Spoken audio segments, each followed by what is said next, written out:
In March 1947, Earl Louis Mountbatten and his wife Edwina arrive in New Delhi. The great-grandson of Queen Victoria and second cousin to George VI, Mountbatten brings a regal presence to the drama of India's independence. As the last viceroy, he bears responsibility for India's fate. 2nd of April, 1947. I have now completed my first week in office. I should like to be able to paint an encouraging picture of my first impressions, but feel it would be misleading if I did so. The scene here is one of unrelieved gloom. At this early stage, I can see little common ground on which to build any agreed solution for the future of India. The only conclusion I have been able to come to is that unless I act quickly, I may well find the real beginnings of a civil war on my hands.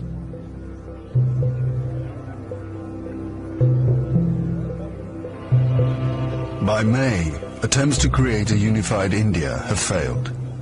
Gandhi retreats from political life.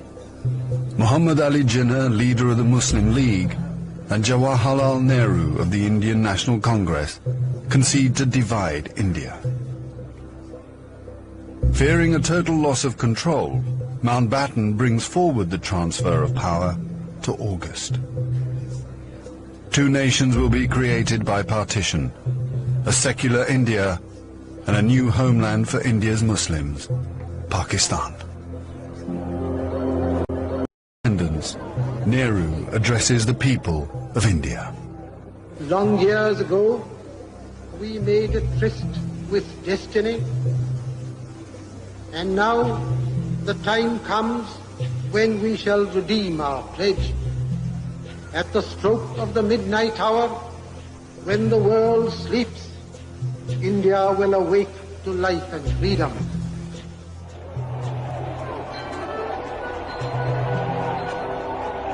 The 15th of August, 1947, the British Empire in India has come to an end.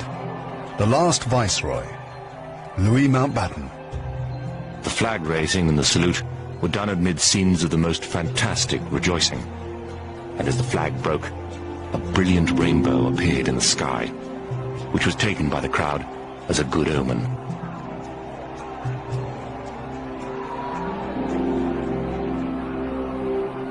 Qasim Muhammad. On the 15th of August came freedom. The freedom to burn, loot and murder. While Delhi and Karachi were celebrating, central Punjab was burning.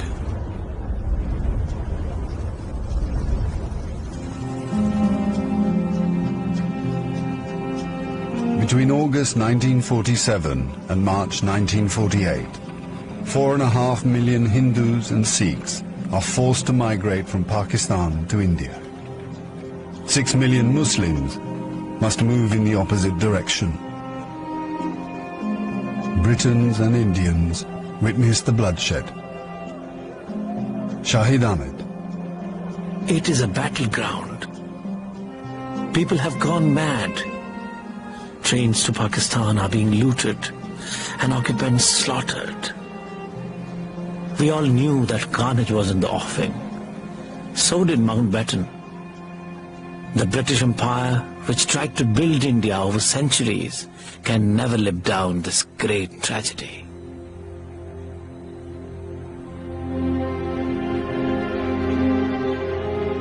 Lieutenant Colonel Hubert Boyd Hudson. The sight from the air was awe-inspiring. In this chaos, millions of refugees were struggling to get to India or Pakistan. Thousands of others were doing their best to prevent them, murdering them by the hundred.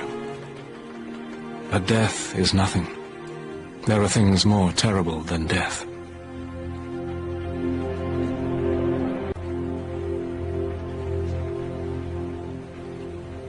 Ten million people are displaced in the partition of India. 1 million are dead.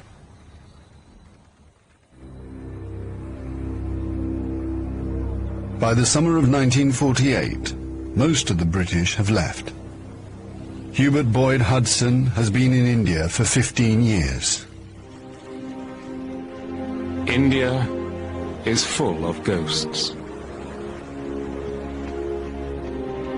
Houses I have lived in, now inhabited by Indians, remind me of the days which will never come again.